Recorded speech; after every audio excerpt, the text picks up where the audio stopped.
Kantipur radio राष्ट्रकोमा यो हो कार्यक्रम द हेडलाइनर्स, जहाँ हामी समसामयिक विषयवस्तुमा आधा घण्टा विचार विवेचना गर्छौं।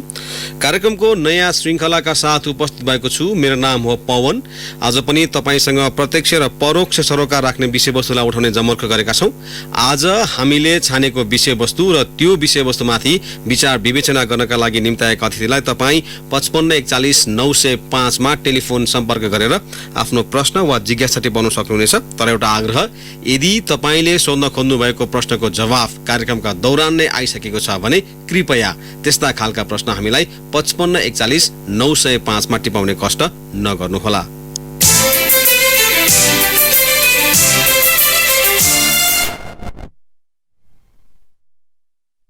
तर्फ आज हामीले छानेको विषयवस्तु रहेको छ विपदमा लैङ्गिकता र राहत वितरणका बारेमा आज हामी कुराकानी गर्नेछौँ। त्यसो त अब अहिले पछिल्लो समय जुन खालको विपद देखिएको छ त्यो विपदमा चाहिँ अब राष्ट्रिय ऐनै रहेको छ कि विपद जोखिम न्यूनीकरण तथा व्यवस्थापन ऐन 2074 र त्यो ऐनले जुन खालका चाहिँ अधिकारहरू प्रत्यायोजित गरेको छ त्यो अधिकारहरू चाहिँ पाउनबाट चाहिँ महिलाहरू पनि वञ्चित भएको अथवा महिलाहरूको समावेशिता अथवा सहभागिता चाहिँ जुन निकायमा हुनुपर्छ भनेर भनिएको थियो त्यो हुन नसकेको भन्ने कुराहरू आइरहँदाखेरि आज हामी यही बारेमा कुराकानी गर्नेछौँ। र यसका लागि हाम्रो टेलिफोन सम्पर्कमा आइसक्नु भएको छ महिला विकास र कानुन मञ्च FWLD का कार्यकारी निर्देशक अधिवक्ता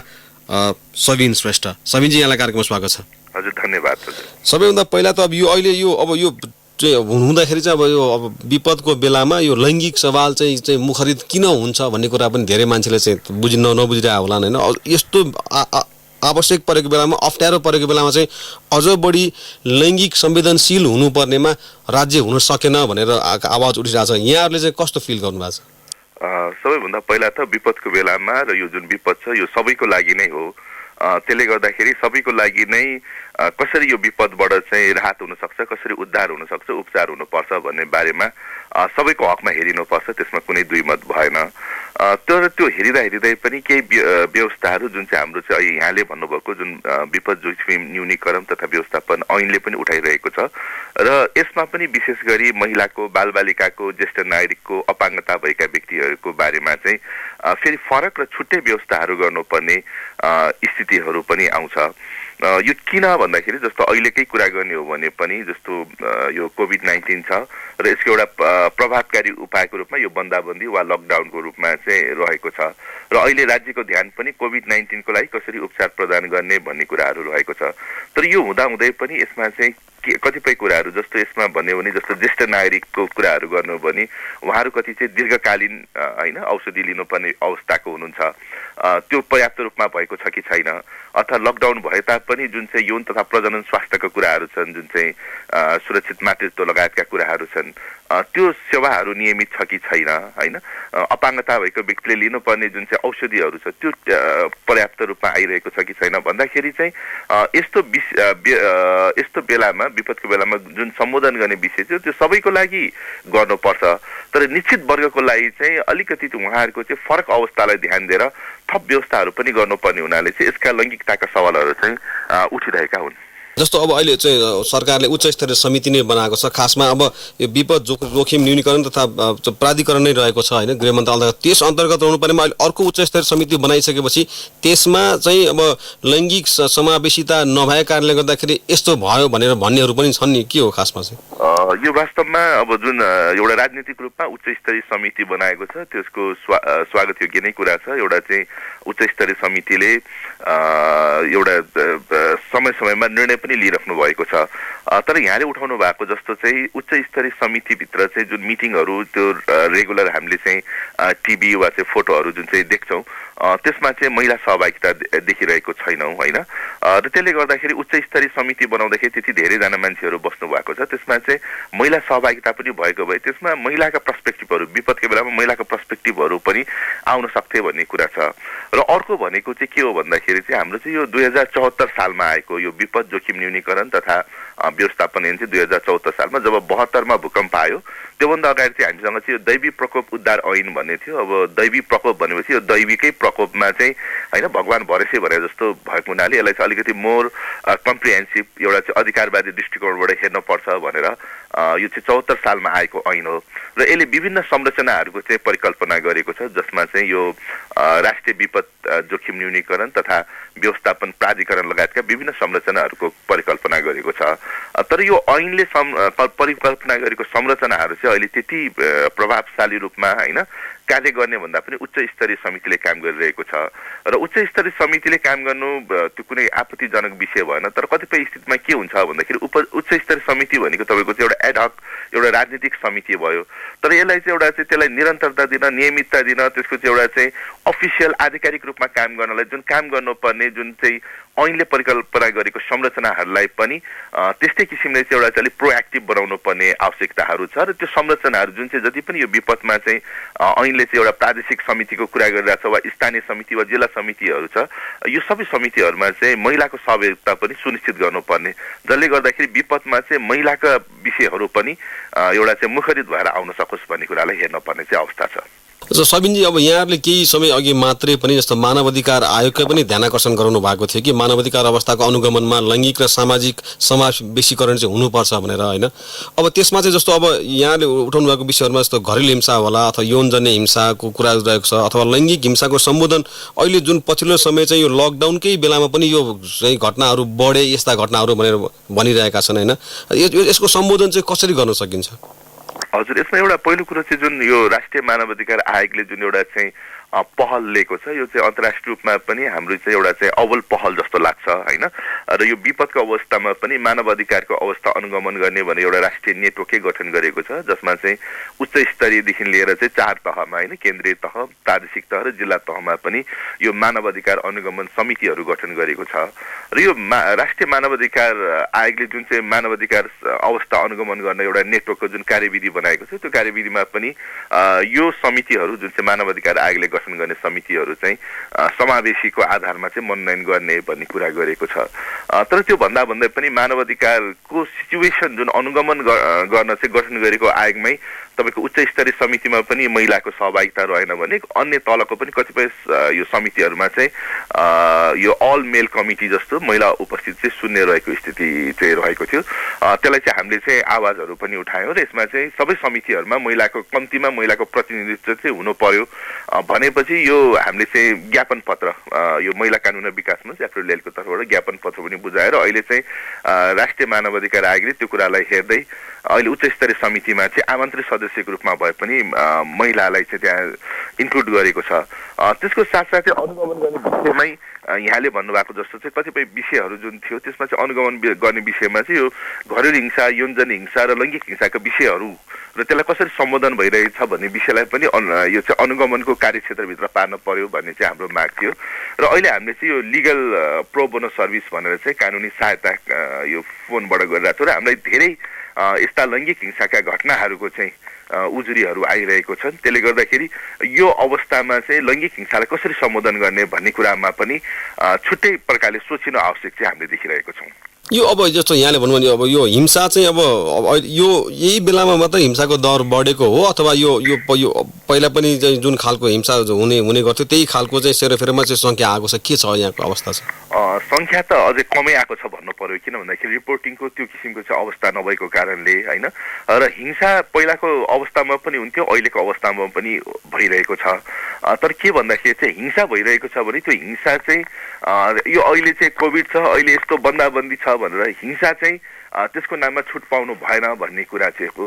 र अहिले हिंसाको कुरा गर्दाखेरि के भइरहेको छ भन्दाखेरि चाहिँ यो चाहिँ हाम्रो चाहिँ यसलाई यस्तो अवस्था हामीले परिकल्पना गरेको थिएनौँ तर यो अवस्था आइसक्यो हैन लकडाउन त हामीले एउटा तत्कालीन रूपमा गर्यौं तर आज 40-50 दिन भइसकेपछि अब यो स्थितिमा बसिराख्दाखेरि चाहिँ हामीले के कुराहरू गर्नुपर्छ भनेर सोच्नुपर्ने स्थितिहरू चाहिँ आइसक्यो जस्तो अहिले हामीलाई चाहिँ घरेलु हिंसाका उजुरीहरू आउँछन् हैन र घरेलु हिंसाको कुराहरू हामीले कतिपय स्थितिमा चाहिँ बस्नै नसक्ने स्थिति र त्यसमा चाहिँ रिपोर्टै गर्नुपर्ने स्थितिमा हामीले चाहिँ जिल्ला प्रहरी कार्यालय र जिल्ला प्रहरी कार्यालयभित्र पनि महिला बालबालिका तथा ज्येष्ठ नागरिक त्यहाँ सेवा केन्द्र भन्ने छ हैन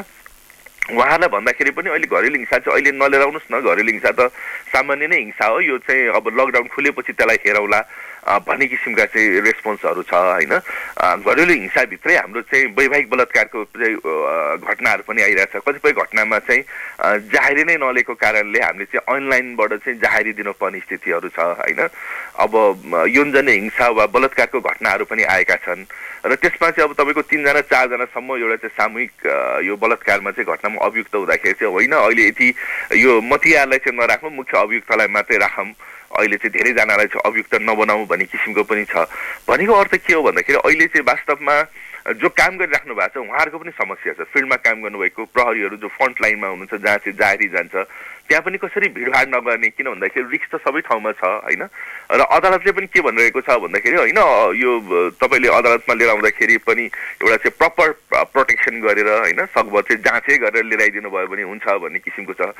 त्यसले गर्दाखेरि अहिलेको अवस्थामा के छ भन्दाखेरि चाहिँ अलिकति उजुरीहरू नलिने हो कि अलिक कम चाहिँ अभियुक्त बनाउने कि भन्ने किसिमको स्थितिहरू छन्। तर त्यसले के गर्ने भयो भन्दाखेरि त्यसले त झन् हिंसालाई प्रश्रय दिने भयो। त्यसले गर्दाखेरि हामीले चाहिँ अहिले नै के सोच्नु पर्यो भन्दाखेरि अहिले हामीलाई चाहिँ जो फिल्डमा हुनुहुन्छ प्रहरी, सरकारी वकिल वा न्यायाधीश वा यो वकिलहरू नै होइन, जस्तो कतिपय मुद्दामा चाहिँ हाम्रो लयरहरू पनि त्यो बयानको लागि भनेर चाहिँ अदालत गइराख्नु भएको छ, उहाँहरूको पनि प्रोटेक्सनका कुराहरू छन् होइन। त्यसले गर्दाखेरि अहिलेको अवस्थामा चाहिँ कसरी त्यसलाई कम गर्न सकिन्छ। कतिपय स्थितिमा अब कानुनी रूपमा बाध्यात्मक स्थिति के छ भन्दाखेरि बलात्कार जस्तो घटनामा उजुरी पर्यो भने बाहिर राखेर त कारबाही हुँदैन। तर अहिलेको अवस्थामा चाहिँ बाहिरै राखेर पनि कारबाही हुन सक्ने अथवा घरेलु हिंसाको कुरा छ भने तपाईँको घरेलु हिंसामा उजुरी अहिले नलिने, अलिकति डिस्करेज गर्ने भन्ने छ, अहिले अलिक भिडभाड नगर्ने भन्ने छ भने त्यो पनि एउटा किसिमले ठिक होला। तर उजुरी नलिने भने त्यसको अल्टरनेट के हुनसक्छ त? घरेलु हिंसा भयो भन्ने रिपोर्ट आएछ भने बरु प्रहरी नै त्यो ठाउँमा एकताल राउन्डमा गएर यहाँ चाहिँ यस्तो कुरा आएको छ, यो चाहिँ गर्नु भएन भनेर एकताल चाहिँ त्यसलाई एउटा भनौँ न सामान्य किसिमको थ्रेटेन जस्तो किसिमले चाहिँ त्यो कुरालाई न्यूनीकरण गर्न सकिन्छ कि। त्यसले गर्दाखेरि अहिलेको अवस्थामा चाहिँ अल्टरनेट उपायहरू होइन, अल्टरनेट किसिमको कार्यविधिहरू के हुन सक्छन् जसले गर्दाखेरि अहिलेको समयमा भएका हिंसाहरूलाई चाहिँ सम्बोधन गर्न सकोस् भन्ने किसिमका चाहिँ विषयहरू आउनुपर्ने अवस्था चाहिँ भइसकेको छ। अविनजी, जस्तो अब अहिले यहाँले जुन अहिले हामीले ऐनको बारेमा कुराकानी गऱ्यौँ भने त्यो ऐनले चाहिँ अब यो राहत वितरण गर्ने कुरामा चाहिँ अब सिधै के भन्छ भन्दाखेरि राष्ट्रिय विपद व्यवस्थापनमा सूचना प्रणालीको विकास तथा सञ्चालन गरी विपद व्यवस्थापन सम्बन्धी सूचना तथा तथ्याङ्कको सङ्कलन, विश्लेषण, भण्डारण, सम्प्रेषण गर्ने गराउने र अनि चाहिँ यो राहतमा चाहिँ यो सबै संयन्त्रहरू प्रयोग गर्ने भनेको छ। तर फेरि यहाँ चाहिँ अब यो चाहिँ राहतकै बारेमा कुराकानी गर्ने बेलामा चाहिँ अब राहत वितरणमा चाहिँ अब उनीहरूले चाहिँ अब विवाहको, उमेरको, धर्मको, जातको पहिचान को प्रमाणपत्र भनेर खोजिरहेको छ स्थानीय तहले। यस्तो गर्दा त अब अप्ठ्यारो स्थिति पर्यो नि, कानुनसँग नै बाजिने जस्तो देखियो नि त। हजुर, यो राहतको कुरा गर्दाखेरि चाहिँ एउटा हामीले के पनि कुरा गर्नुपर्ने, राहत भनेको एउटा मानवीयताको कुरा हो। कुनै पनि मानव यो अवस्थामा चाहिँ भोको बस्नु भएन भन्ने कुरा हो। त्यसले गर्दाखेरि जसलाई आवश्यकता छ त्यसले पाउने कुरा गर्दाखेरि चाहिँ हामीले के को आधारमा गर्नु भएन भन्दाखेरि अहिले कतिपय स्थितिमा चाहिँ जस्तो तपाईँको नागरिकता प्रमाणपत्र वा अरू चाहिँ त्यस्तो किसिमको पहिचानको पत्रको आधारमा मात्रै राहत दिन्छु भन्दाखेरि जो चाहिँ स्थानीय तहले जुन पहिलो चरणमा चाहिँ यो राहत पाउन योग्य भनेर सूचीकृत भएका व्यक्तिहरूले पनि राहत नपाइरहेको स्थितिहरू चाहिँ छ। र कस्तो भन्दाखेरि कतिपय स्थितिमा चाहिँ बसोबासलाई पनि आधार मानिएको छ होइन। बसोबासलाई आधार मान्दाखेरि स्थायी बसोबास हो कि होइन, घर छ कि छैन, अथवा डेरामा बसेको छ भने घरपट्टिसँग चाहिँ सम्झौता छ कि छैन, लगायतका धेरै त्यस्ता कुराहरू यो प्राविधिक कुराहरूलाई भन्दा पनि अहिलेको भन्दाखेरि चाहिँ तत्कालको लागि जो चाहिँ जसलाई आवश्यक छ, जो चाहिँ भोको पर्न सक्ने छ, उहाँलाई कसरी हेर्ने भन्ने कुराहरूलाई चाहिँ ध्यान दिनुपर्ने स्थिति छ। र यो विपद जुन जोखिम न्यूनीकरण तथा विपद व्यवस्थापन सम्बन्धी ऐन छ, यसले पनि के गरेको छ भन्दाखेरि चाहिँ राहतको कुरा गर्दाखेरि चाहिँ राहतमा चाहिँ प्रष्ट यो मापदण्डहरू चाहिँ बनाउनु पर्ने भन्ने कुरा चाहिँ यो ऐनमै लेखेको छ होइन। यो ऐनमा चाहिँ यो राहतको प्रष्ट मापदण्ड भन्नाले चाहिँ एउटा चाहिँ राहत कसरी वितरण गर्ने होइन, राहत वितरण गर्दा पनि सरकारको कुन निकायबाट गर्ने, यो नागरिक समाजहरू वा गैर सरकारी संस्थाहरू वा निजी क्षेत्रहरूले गर्छ भने त्यसलाई कोअर्डिनेटेड एउटा चाहिँ कसरी बनाउने, एउटा स्ट्यान्डर्डहरू कसरी कायम गर्ने भन्ने छ भने राहतभित्र के पर्नुपर्छ। र त्यो परेको कुरामा पनि अहिले मैले भनेको जस्तो विशेष वर्गहरू, ज्येष्ठ नागरिक, महिला, बालबालिका, अपाङ्गता भएका लगायतका वर्गहरूको चाहिँ समस्या कसरी समाधान गर्ने भन्ने कुराहरू पनि छ। र राहत चाहिँ अलिकति कस्तो हुनु पर्यो भन्दाखेरि अहिले उठिरहेको भनेको राहतमा पक्कै पनि पहिलो चाहिँ कुरा भनेको भोक हो, जसमा चाहिँ अब चामल वा खाद्यान्न सामग्रीहरू छ। तर कतिपय स्थितिमा चाहिँ जस्तो दीर्घकालीन रूपमा नियमित औषधि सेवन गर्नुपर्ने व्यक्तिहरूको लागि चाहिँ त्यो औषधि किन्न पनि कठिन भइरहेको छ। त्यसले गर्दाखेरि त्यस्ता कुराहरूलाई पनि हामीले कसरी हेर्ने, किनभने कोभिड-19 एउटा स्वास्थ्य खतरा, एउटा महामारीको रूपमा आएको छ। तर त्यसलाई सम्बोधन गर्दा गर्दै अन्य चाहिँ स्वास्थ्य समस्याहरू आउन सक्छ वा अन्य समस्याहरू आउन सक्छ र कतिपयले के भनिराख्नु भएको छ भन्दाखेरि कोभिड-19 त हामीले देखेको छैन, त्यो त पछिको समस्या हो, अहिलेको लागि हाम्रो लागि त सबभन्दा ठुलो समस्या भनेको त भोक हो होइन, खान पाउनु चाहिँ अहिलेको लागि हाम्रो समस्या हो भनिरहेको छ होइन। त्यो कोभिड त कहिले आउँछ देखिएको छैन भन्ने पनि हुनुहुन्छ भनेपछि त्यस्ता विषयहरूलाई पनि एउटा चाहिँ न्यायोचित रूपमा बिना विभेद र एउटा चाहिँ स्पष्ट मापदण्डहरू जुन चाहिँ बनाउनु पर्छ भनेको छ, त्यो मापदण्डहरू तयारी गरेर चाहिँ गर्नुपर्ने अवस्था चाहिँ छ। हजुर सबिनजी, अब अघि नै यहाँले भन्नुभएको थियो जस्तो यो आपतकालीन अवस्थामा समेत अवरुद्ध गर्न नहुने भनेको चाहिँ अब यौन तथा प्रजनन स्वास्थ्य सेवाको नियमित उपलब्धता थियो जुन रहेको छ होइन, अब त्यो चाहिँ अब अहिले ठप्प भयो भनेर पनि आइरहेछ। हजुर कहीँ चाहिँ प्रसुति गराउन नपाए कारणले गर्दाखेरि ज्यानै जाने समेत, ज्यान जोखिममा जाने पर्ने समेत अवस्था आयो भनेर भनेछ। ऐनले के भन्छ? यो ऐन भन्दा पनि अहिले चाहिँ एउटा हाम्रो स्वास्थ्य तथा जनसङ्ख्या मन्त्रालयले चाहिँ एउटा चाहिँ यो अन्तरिम निर्देशिका भनेर जारी गरेको छ, जुन चाहिँ यो कोभिड-19 को महामारीको सम्बन्धमा होइन, कोभिड तथा अन्य स्वास्थ्य प्रभावको लागि चाहिँ अन्तरिम निर्देशिका 2076 भन्छ। र यो चाहिँ अरू भन्दा हाम्रो नेपालको लागि एउटा चाहिँ हाम्रो साउथ एसियाको हेर्ने हो भने साउथ एसियामा चाहिँ यो प्रष्ट रूपमा होइन यो यौन तथा प्रजनन स्वास्थ्यलाई चाहिँ नियमित दिनुपर्छ भन्ने चाहिँ यस्तो किसिमको चाहिँ निर्देशिका बनेको देखिँदैन, जुन चाहिँ नेपालले चाहिँ बनाएर यो निर्देशिका लागू गरिरहेको छ। र स्वास्थ्य तथा जनसङ्ख्या मन्त्रालयको प्रवक्ताले पनि यो जुन चाहिँ नियमित पत्रकार ब्रिफिङमा पनि पटक पटक यो सेवाहरू अवरुद्ध नगर्न भनेर अनुरोध गर्नुभएको छ होइन। यसका बावजुद चाहिँ ग्राउन्ड लेभलमा के देखिरहेको छ भन्दाखेरि अस्ति चाहिँ एकदम सबैभन्दा धेरै चर्चामा आएको चाहिँ विराटनगरको नोबल हस्पिटलमा, जहाँ चाहिँ उदयपुरको भन्ने बित्तिकै रेफर गरेको घटना पनि आयो। र यस्तो किसिमको सेवा प्रवाह चाहिँ कहीँ अवरुद्ध छ कि भनेर हामीले पनि एउटा फोन नम्बरहरू चाहिँ दिएर यसको चाहिँ नियमित अनुगमनहरू गरिरहेको छ र हामीलाई चाहिँ धेरै यसमा चाहिँ फोनहरू आइरहेको छ। कतिपय जानकारी नभएर पनि अवरुद्ध भएको छन् भने कतिपय ठाउँमा चाहिँ तपाईँको अवरुद्ध भएर जहाँ नियमित रूपमा गर्भवती महिलाले जचाइरहेको थियो होइन, नियमित रूपमा जचाइरहेको त्यो ठाउँमा चाहिँ एउटा पीडा भएर गर्भवती महिला गएको छ, तर उहाँलाई चाहिँ गेटबाट भित्र छिर्न पनि दिएको छैन होइन। गेटबाट भित्र छिर्न नदिएर चाहिँ फेरि अर्को ठाउँमा 27 किलोमिटर टाढा चाहिँ फेरि गाडी लिएर चाहिँ दौडाउनु पर्ने होइन, यस्तो बेलामा त्यस्तो अवस्थाहरू पनि सृजना भएको छ। र यो चाहिँ पटक पटक मन्त्रालयबाट सरकारले पनि एउटा चाहिँ के भनेको छ भन्दाखेरि यो नियमित रूपमा दिनुपर्ने यौन तथा प्रजनन स्वास्थ्यलाई अवरुद्ध गर्नु हुँदैन भन्ने चाहिँ नियम एउटा चाहिँ अन्तरिम निर्देशिका ल्याइसकेको स्थितिमा पनि ठाउँ ठाउँमा यो सेवाबाट वञ्चित भएका घटनाहरू छन्, त्यसले गर्दाखेरि नियमित गर्नुपर्ने छ। अर्को भनेको एउटा चाहिँ के भन्दाखेरि चाहिँ अहिले कतिपय स्थितिमा जुन कोभिड-19 को लागि चाहिँ उपचार कहाँ गर्ने भन्दाखेरि कतिपय प्रादेशिक सरकारहरूले चाहिँ ठुल्ठुलो हस्पिटलहरू त्यो प्रदेशमा भएका चाहिँ ठुल्ठुलो हस्पिटलहरूमा उपचार गर्ने भन्ने निर्णय गर्यो। जस्तो उदाहरणको लागि सुदूरपश्चिमको कुरा गर्ने भने सेती हस्पिटल चाहिँ एउटा यो कोभिड-19 को लागि चाहिँ टार्गेटेड हस्पिटल भन्यो। एउटा त्यो निर्णय ठिक पनि छ, तर त्यो भन्ने बित्तिकै सेती हस्पिटलले के गर्यो भन्दाखेरि त्यहाँ अरू जुन नियमित सेवाहरू दिइरहेको थियो त्यो चाहिँ अब नहुने है, हामी चाहिँ प्रसुति सेवा पनि दिन सक्दैनौँ भनेर चाहिँ उहाँले चाहिँ विज्ञप्ति नै निकाल्नु भयो होइन। त्यसले गर्दाखेरि यो जुन ठुल्ठुलो हस्पिटल अथवा यो गण्डकी प्रादेशिक हस्पिटल अथवा अहिले जुन चाहिँ चर्चामा आइरहेको छ नारायणी हस्पिटल होइन,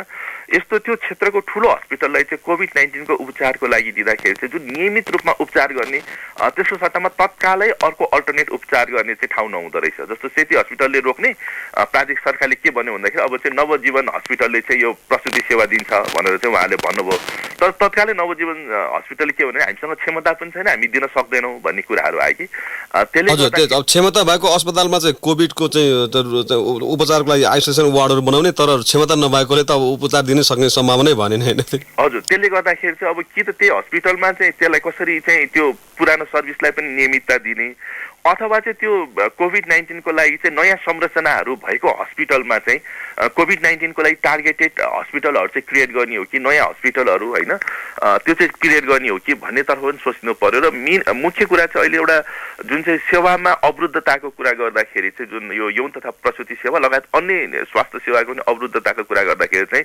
यो त्यो क्षेत्रहरूको त्यो प्रदेशहरूको चाहिँ मुख्य हस्पिटल नै तपाईँको कोभिड-19 को लागि चाहिँ एउटा हस्पिटल डिक्लेयर गर्दाखेरि पनि त्यो भएको छ। त्यसले गर्दाखेरि कोभिड-19 को पनि उपचार गर्नुपर्ने छ, तर कोभिड-19 को उपचार गर्दा गर्दै चाहिँ अन्य नियमित रूपमा आउने स्वास्थ्य समस्यालाई पनि कसरी चाहिँ एउटा निरन्तर प्रभाव गर्न सकिन्छ भन्ने कुरालाई एउटा चाहिँ सन्तुलित रूपमा चाहिँ राख्नुपर्ने स्थितिहरू चाहिँ देखिएको छ। हजुर, यहाँ आउनुहुन्छ रेडियो कान्तिपुर राष्ट्रकोमा, कार्यक्रम हो द हेडलाइनर्स। द हेडलाइन्समा आज हामी विपदको बेला राहत र त्यसै गरी लैङ्गिक चाहिँ मुद्दाका बारेमा आज कुराकानी गरेका छौँ। कुराकानीको श्रृङ्खलामा हुनुहुन्छ महिला कानुन र विकास मञ्च FWLD का कार्यकारी निर्देशक र अधिवक्ता सबिन श्रेष्ठ। यतिखेर कार्यक्रममा ब्रेक लिनुपर्ने बेला भएको छ। ब्रेकपछि म श्रोताका जिज्ञासा लिएर आउनेछु र टेलिफोन सम्पर्कमा रहनुभएका सबिनजीलाई म टेलिफोन सम्पर्कमा रहेर अनुरोध गर्छु। अहिले भने ब्रेकको पालो।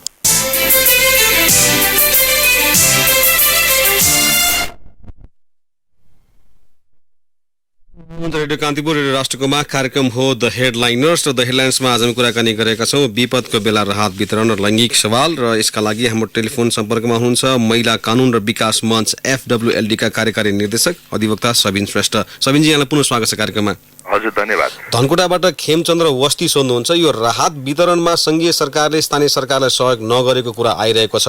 अहिले सङ्घीयतामा गइसकेपछि पनि केन्द्रीय सरकारकै सङ्घीय सरकारकै मुख ताक्नुपर्ने कस्तो अवस्था हो यो भनेर सोध्नुहुन्छ? यो अब कस्तो भन्दाखेरि चाहिँ अहिले पनि हामीले त्यो ऐनको कुरा गरिरहेको थियौँ र ऐनले के गरेको छ भन्दाखेरि तपाईँको प्रादेशिक स्तरमा चाहिँ प्रदेशको मुख्यमन्त्रीको अध्यक्षतामा र स्थानीय तहमा चाहिँ स्थानीय तहको प्रमुखको अध्यक्षतामा तपाईँको प्रादेशिक तथा स्थानीय तह विपद व्यवस्थापन समितिको परिकल्पना गरिएको छ र त्यो अनुसारले विपद व्यवस्थापन समितिहरू गठन भएको छ। र यो चाहिँ नजिकको हिसाबले चाहिँ यो स्थानीय तह र यो प्रादेशिक तहले चाहिँ यो प्रदेशभित्रको राहतको स्ट्यान्डर्डहरू कसरी बनाउने भने प्रादेशिक विपद व्यवस्थापन समितिले गर्ने र त्यसको कार्यान्वयनको लागि चाहिँ स्थानीय विपद व्यवस्थापन समिति जुन चाहिँ स्थानीय तहको प्रमुखको अध्यक्षतामा गठन हुन्छ उहाँले गर्ने भन्ने परिकल्पना गरेको छ। र यसको लागि चाहिँ स्रोतको कुरा गर्ने भने स्रोत दुवै तर्फबाट आउनु पर्यो। एउटा स्रोत भनेको तपाईँको चाहिँ सङ्घीय सरकार र प्रादेशिक सरकारले केही हदसम्म विपदको राहतको लागि स्रोतहरू उपलब्ध गराउनु पर्यो र स्रोतहरू उपलब्ध गराइरहेको भन्ने समाचारहरू आएको छ भने कतिपय स्रोतहरू भनेको चाहिँ स्थानीय तहले आफ्नै हिसाबले पनि त्यो स्रोतहरू चाहिँ राख्नु पर्यो। र यसमा एउटा महत्त्वपूर्ण कुरा के भन्दाखेरि हुन त एउटा लकडाउनको स्थिति छ, तर त्यो आफ्नो स्थानीय क्षेत्रमा भएको जुन निजी क्षेत्र छ, गैर सरकारी संस्थाहरू छ वा नागरिक समाजहरू छ, त्यहाँभित्रका चाहिँ धनी गण्यमान्य व्यक्ति छ, त्यो कुराहरूलाई पनि परिचालन गर्नु पर्यो। यो चाहिँ एउटा चाहिँ सङ्कटको बेलामा एउटा मानवीयताको नाताले चाहिँ स्थानीय रूपमा पनि कसरी सोच जुट्न सक्छ भन्ने कुरालाई पनि परिचालन गर्नुपर्ने चाहिँ आवश्यकताहरू छ। पक्कै पनि स्रोतका चाहिँ एउटा के अरे अभावका स्थितिहरू, तर त्यसलाई चाहिँ स्थानीय विपद व्यवस्थापन समितिले पनि त्यसको लागि चाहिँ पहलहरू गर्नुपर्छ जस्तो लाग्छ। इटहरीबाट नरोत्तम ढकाल सोध्नुहुन्छ, लकडाउनको बेलामा समेत घरेलु हिंसाको उजुरी नलिने हो भने त अब राज्यको उपस्थिति नै छैन भनेर बुझ्नुपर्ने अवस्था हो भनेर सोध्नुहुन्छ। घरेलु हिंसाको स्थितिमा नलिने भन्नाले चाहिँ केही ठाउँमाहरू चाहिँ जस्तो एउटा कुरा के चाहिँ हो भन्दाखेरि हामीले के पनि बुझ्नु पर्यो भन्दाखेरि प्रहरी अथवा जहाँ उजुरी लिएर जाने अदालत उहाँहरूलाई पनि एउटा चाहिँ सेफ्टीको कुराहरू त छ, त्यो कुरालाई बुझ्नु पर्यो। त्यसले गर्दाखेरि सामान्य घरेलु हिंसा छ भने सकभर चाहिँ मिलेर बस्नुहोस् भन्न कतिपय स्थितिमा ठिक पनि होला, तर कस्तो उजुरी भन्दाखेरि चाहिँ घरबाटै निकालिएको अवस्था छ, घरमा बस्नै नसक्ने स्थितिमा चाहिँ पक्कै पनि त्यसमा उजुरी चाहिँ लिनै पर्ने स्थिति छ। र अर्को एउटा स्थिति के पनि देखिरहेको छ भन्दाखेरि चाहिँ एउटा आत्महत्याको अवस्थाहरू पनि एउटा चाहिँ अलिकति अलार्मिङ ट्रेन्डको हिसाबमा आएको छ र हामीले अलिकति हेर्न पनि खोजिरहेको छ आत्महत्या चाहिँ के कारणले र जहाँ चाहिँ महिलाको बेसी आत्महत्या भइरहेको छ, यो चाहिँ डिप्रेसनको कारणले भइरहेको छ कि अथवा घरेलु हिंसाको कारणले भइरहेको छ कि भन्ने चाहिँ हेर्न पनि परिरहेको छ। र धेरै आत्महत्यामा जहाँ चाहिँ महिलाले आत्महत्या गर्नुभएको छ उहाँ चाहिँ विवाहितहरू हुनुहुन्छ र त्यहाँ चाहिँ माइती पक्षबाट चाहिँ हिंसाको कारणले गर्दाखेरि आत्महत्या भयो भने अहिले हाम्रो आत्महत्या दुरुस्तानको कानुन अनुसार जाहेरी परिरहेको पनि देखिन्छ। त्यसले गर्दाखेरि चाहिँ उजुरी लिने एउटा कुरा भयो, त्यो घरेलु हिंसा नै नहुनलाई चाहिँ के किसिमको मेकानिजमहरू पनि बनाउनु पर्छ यो बेलामा भन्ने कुरा पनि सोचिनु चाहिँ पर्छ। सप्तरीबाट MD जिब्रिल हक सोध्नुहुन्छ, लैङ्गिक समानताका भनेको लागि भनेर लिएर आएको ऐन नै विभेदकारी हुँदाखेरि अहिले राहतमा पनि विभेद देखिएको हो भनेर सोध्नुहुन्छ उहाँ चाहिँ। ऐन नै विभेदकारी भनेर जस्तो अहिले हामीसँग चाहिँ केही ऐनहरू भनेको जुन विपद जोखिम न्यूनीकरण तथा व्यवस्थापन ऐन भयो, अर्को चाहिँ हामीसँग चाहिँ यो सरुवा रोग ऐन भन्ने छ। यी ऐनहरू चाहिँ यो विपदको टाइममा अथवा महामारीको टाइममा हो र यो ऐनहरूमा पक्कै पनि के छ भन्दाखेरि अलिकति कतै कतै चाहिँ लैङ्गिक समावेशिताका कुराहरू चाहिँ अलिकति यसमा अभाव रहन गएको देखिन्छ र अघि मैले उल्लेख गरेको जस्तो जुन हामीले चाहिँ यसमा चाहिँ यो प्राधिकरण छ अथवा चाहिँ यसमा चाहिँ प्रादेशिक वा चाहिँ स्थानीय वा जिल्ला तहमा जुन समितिहरू विपद व्यवस्थापन समितिको परिकल्पनाहरू गरेको छ त्यसमा चाहिँ महिलाको सहभागिताहरू सुनिश्चित गरेको छैन। त्यो गरेको भए अझै उत्तम हुन्थ्यो र त्यो समेत एउटा आमन्त्रित रूपमा चाहिँ सहभागिता गराउन सकिन्छ र त्यो गरेर चाहिँ यो समितिहरू चाहिँ र विशेष गरी प्राधिकरण जुन चाहिँ केन्द्रीय स्तरमा रहेको प्राधिकरण चाहिँ ऐनले दिएको जुन काम कर्तव्य अधिकार अनुसार चाहिँ एक्टिभ नभइरहेको देखिएको छ त्यो निकाय पनि एक्टिभ हुनुपर्ने आवश्यकता छ। नवीन शर्मा बखुन्डोलबाट सोध्नुहुन्छ महिला बालबालिका र वृद्धहरूलाई चाहिँ विशेष प्रोत्साहन दिनुपर्छ भनेर सब ऐन बनाउने बेलामा नै सोच नराखे कारणले गर्दाखेरि समस्या आएको हो त त्यसो भए अनि सोध्नुहुन्छ। यो राहतको मापदण्डको कुरा गर्दाखेरि ऐनले चाहिँ त्यो गर्नुपर्छ भन्ने कुरा चाहिँ लेखिएको छ हैन र कतिपय स्थितिमा जस्तो अहिले नै एउटा बालबालिकाको कुरा गर्नु भने खोपको एकदमै धेरै हामीलाई एकदमै धेरै आएको भनेको चाहिँ जुन बालबालिकालाई दिने खोपहरू नियमितता भएन भन्ने कुराहरू पनि आएको छ हैन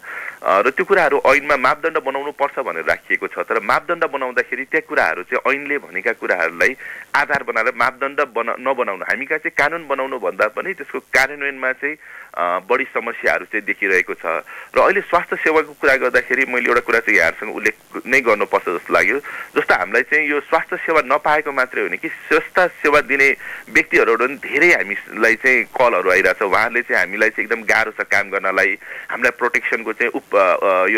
यो जुन इक्विपमेन्टहरू छ त्यो पाइरहेको छैन पिपिई होइन अनि हाम्रो चाहिँ मास्क नै पनि हामीले चाहिँ धोइ लगाइराख्नु परेको छ होइन हाम्रो पनि त सुरक्षाको चाहिँ विषयहरू यहाँले उठाइदिनु पर्यो भने जस्तो कलहरू पनि आइरहेको छ त्यसले गर्दाखेरि सबैको हेर्नु पर्यो होइन स्वास्थ्य कर्मीको पनि हेर्नु पर्यो सुरक्षा कर्मीको पनि हेर्नु पर्यो न्याय कर्मीको पनि हेर्नु पर्यो र बृहत्तर जनताको पनि हेर्नु पर्यो त्यसले गर्दाखेरि एक अर्का सबैजना सुरक्षित भएर चाहिँ यसलाई कसरी सम्बोधन गर्न सकिन्छ भनेर हेर्नुपर्ने समय हो यो जस्तो लाग्छ। मोरङबाट सनोज शाह सोध्नुहुन्छ सरकारले ल्याएको राहत प्याकेज कतिपय सम्बन्धित ठाउँमा पुगेको पनि देखिँदैन र यो गुणस्तरहीन राहत भनेर वितरण गर्नेहरूलाई चाहिँ कारबाही गर्ने प्रावधान छ कि छैन ऐनमा भनेर सोध्नुहुन्छ। ऐनमा यो कारबाही गर्ने व्यवस्था छ होइन यो जुन हुन्छ त्यसमा पनि विपदको यो कसुर र सजायहरू भन्ने व्यवस्थाहरू छ यसमा चाहिँ अब विपद फैलाउनलाई पनि उत्तरदायी भन्ने कारबाही हुन्छ होइन राहतको नाममा दुरुपयोग भयो पनि कारबाही हुन्छ कारबाही हुने व्यवस्थाहरू चाहिँ कानुनले गरेको छ। सबिनजी आजलाई हाम्रो कार्यक्रम निर्धारित समय लगभग समाप्त भएको छ समय उपलब्ध गरिदिनु भएकोमा यहाँलाई धेरै धन्यवाद। हजुर यो अवसरको लागि हजुरलाई पनि धेरै धेरै धन्यवाद। हजुर धन्यवाद। उहाँ हुनुहुन्थ्यो महिला कानुन र विकास मञ्च FWLD का कार्यकारी निर्देशक र अधिवक्ता सबिन श्रेष्ठ। आज हामीले विपदको बेलामा चाहिँ राहत वितरण र त्यसमा लैङ्गिक सवालका बारेमा कुराकानी गर्यौँ। आज केही साथीहरूले गोठाटारबाट मुकुन्द प्रसाद अधिकारीजीले सोध्नुभएको प्रश्न, झापाबाट गगन सामा लिम्बुले सोध्नुभएको प्रश्न, सिराबाट चन्द्र राईले राख्नुभएको प्रश्नलाई समय अभावका कारणले चाहिँ समावेश गर्न सकेनौँ। भोलि नयाँ विषय र प्रसङ्गका साथमा पुनः आउने नै छौँ। तबसम्मका लागि रेडियो कान्तिपुर न्युज डेस्कका सम्पूर्ण सहकर्मी सहित म पवनलाई पनि बिदा दिनुहोस्। नमस्कार। सूचना र मनोरञ्जनको संवाहक रेडियो राष्ट्रको रेडियो कान्तिपुर।